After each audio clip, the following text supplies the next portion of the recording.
Now we're joined by Ray Hourigan, the Bruff manager at the launch of the Premier Intermediate Hurling Championship final. Ray, you're a couple of days removed from that semi-final win over Newcastle West. A tense enough encounter. You had to go all the way to extra time, but I suppose relief that you've come out and you're now looking forward to a county final. Yeah, exactly. We don't mind how you win as long as you win. Semi-finals are there for winning. We had lost 2 in a row, so we didn't want to lose the third one. And we're in the final now. That's the most important thing. Planning from yesterday onwards, Yeah, the weather has taken a turn for the worse. So the games have very much changed since maybe the opening rounds in July and August time. It makes for a difficult game. It means every ball really has to be fought for. There's no, really 100-mile-an-hour stuff in terms of fast passing moves, perhaps. And players will have to dig deep come final day.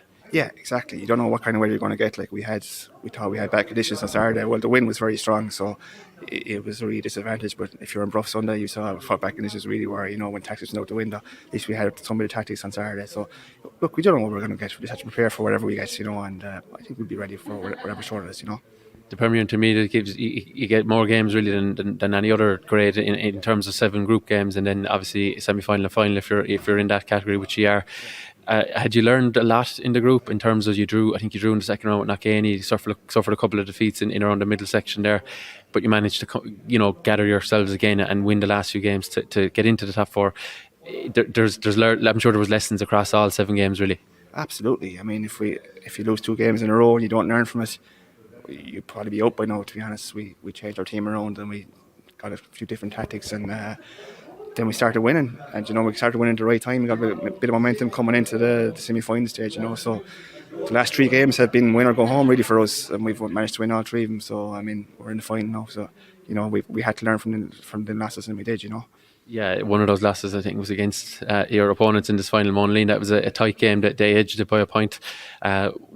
The challenge may be different in terms, as you mentioned, their tactics will have changed, personnel may have changed since that clash. But what do you think you'll come to expect from Monaleen come final day? They're very good. They move the ball well. They've got good forwards. They've got strong defenders. They'll put up a formidable opposition. We'll have to be at our very best to have a chance. That game, that was a good game. It was there to be won with a couple of minutes to go, and they went and won it. And that fair play to them. We have to learn from that and try and adjust as we go, and we have learned from it going forward. But we'll have to be at our top of our game to be anywhere near him.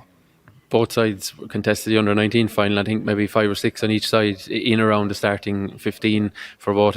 It augurs well for both sides, regardless of the result in this final, that the youth is coming through again in both Bruff and Monaleen, and I suppose in your own case lucky enough to win that under-19 title. And I suppose things promising there for maybe all the guys just to hang in there, and that there's youth coming through that will bolster the whole thing again. Yeah, absolutely. I mean, in the second half of the semi-final there, second half extra time, with 6 under-19s on the field, that kind of experience and the fact that they can win that kind of close games, that's going to stand to them going forward.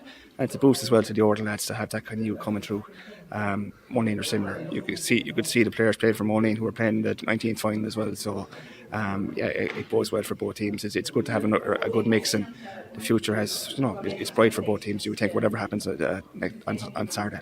The final a few years ago against Gary Spillane, perhaps as we mentioned, there are new faces, so things have moved on, but the guys that were involved, maybe that experience will be valuable to pass on to the younger guys. Obviously a defeat that day to Gary Spillane, but I suppose playing in a county final, it is very, very different to the group games. There's a lot more, I suppose, on the line. There's more people go, all the rest of it. There's more pressure in a certain sort of way, but maybe experience can be passed along in the next couple of days, couple of training sessions. Yeah, you'd hope so. I mean, with some lads on our team who are playing, this will be their 4th intermediate final.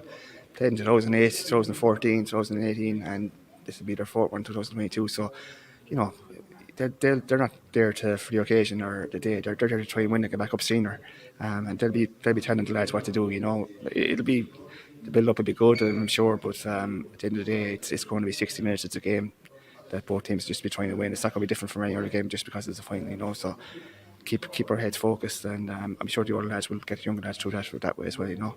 Yeah, you'll be getting the bunting up, so around Bruff the red and white will be out in plenty from all sides. Well, I actually live inside Monaleen, so I'll be keeping the head down, to be honest about it. But yeah, I'm sure they will be. They'll be getting them up there to keep it going. Keep